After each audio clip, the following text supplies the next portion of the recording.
Здравейте ви, бокс, аз съм Антуан и с моя приятел Валю ще си имаме клип за БГ Риболов. Цъкате първата картинка, където е един рибар, цъкате я.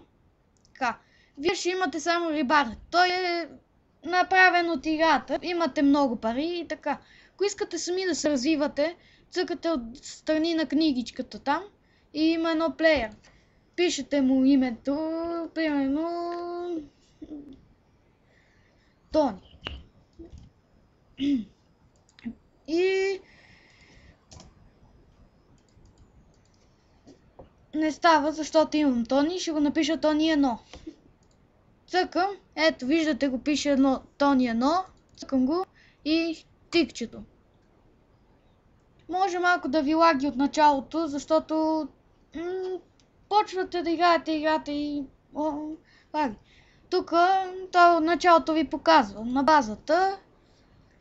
Купувате си примерно хляб. Или тесто, хляб или каквото пожелаете. Ето аз си купувам, цъкате го два пъти отстрани, виждате ли? Ето тук където пише хляб. Ако имате само едно и то тук пише колко пари и такова, колко количество и цъкате количествата. Чухте този звук. Ако не го чуете този звук, значи не сте го купили. Така.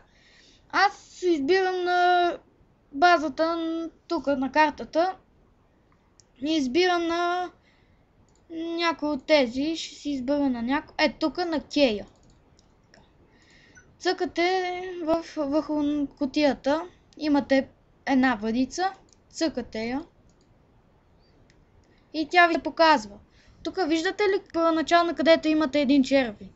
Цъкате на него и ако сте си купили повече храни за рибите, тук го има. Цъкате хляб и мятате по избор.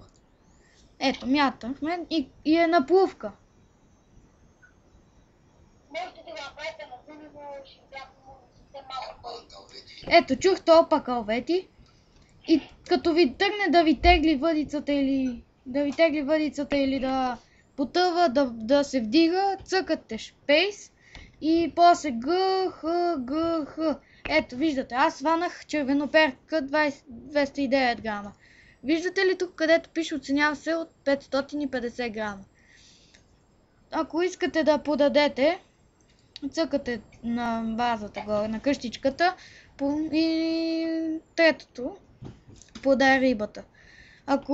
Ако се оценява над 550, вие имате примерно 570 нагоре, 550 нагоре, цъкате подай на едра. Ако нямате, цъкате подайте на едро, но препоръчвам ви да я пускате. Тук пише златиста каракуда, речен кефал, толстолоб, поклей и такива работи. Ако имате, цъкате на тех и ги подавате за повече пари. Така. И отиваме на Кея. Така. И фърляме пак. Ето, фърляхме. Ето, вижте колко бързо ми клъвна. Цъкате Space и G, защото тези са слаби.